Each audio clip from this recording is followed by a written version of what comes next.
You may have heard that some people down in the prep school wrote some racial slurs on some message boards.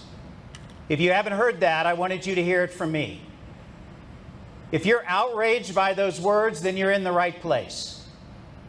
That kind of behavior has no place at the prep school, it has no place at USAFA, and it has no place in the United States Air Force. You should be outraged not only as an airman, but as a human being. And I'll tell you that the appropriate response for horrible language and horrible ideas, the appropriate response is a better idea. So that's why I'm here. That's why all these people are up here on the staff tower. So let me have everybody who's up here, please pull forward to the rails. Also, there are so many people here, they're lining the outsides along the windows. These are members of the faculty, coaching staff, AOCs, AMTs, from the airfield, from my staff, from my headquarters. All aspects of the 10th Air Base Wing, all aspects that make up USAFA and the United States Air Force Academy. Leadership is here. You heard from Brigadier General Goodwin. Brigadier General Armacost is here. Colonel Block from the Athletic Department is here. Mr. Knowlton is in Washington, D.C. right now. That's why they're here. That's why we're all here, because we have a better idea. Some of you may think that that happened down in the prep school and doesn't apply to us. I would be naive, and we would all be naive to think that everything is perfect here.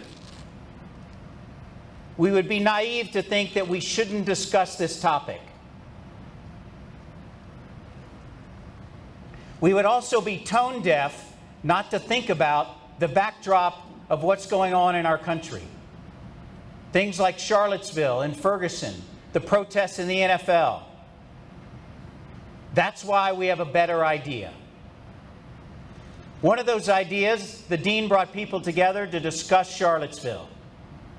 Because what we should have is a civil discourse and talk about these issues. That's a better idea. We received outstanding feedback from that session at Charlottesville. But I also have a better idea, and it's about our diversity. And it's the power of the diversity, the power of the 4,000 of you and all of the people that are on the staff tower and lining the glass, the power of us as a diverse group.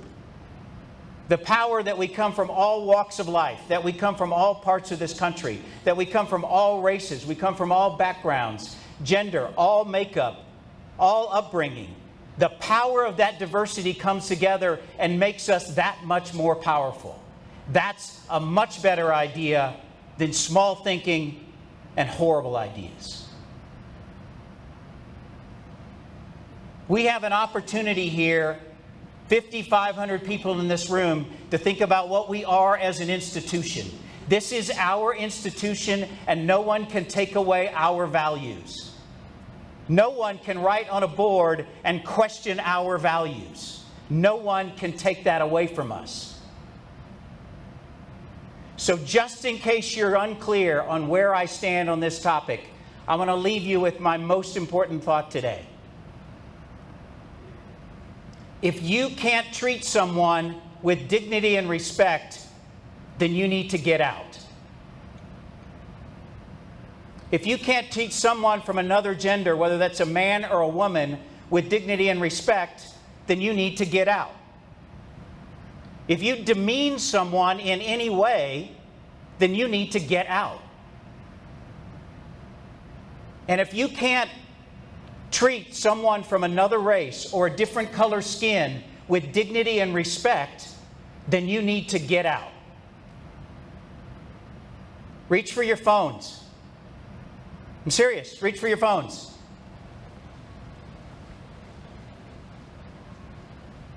Okay, you don't have to reach for your phones. I'm going to give you an opportunity to reach for your phones. Grab your phones. I want you to videotape this so that you have it, so that you can use it.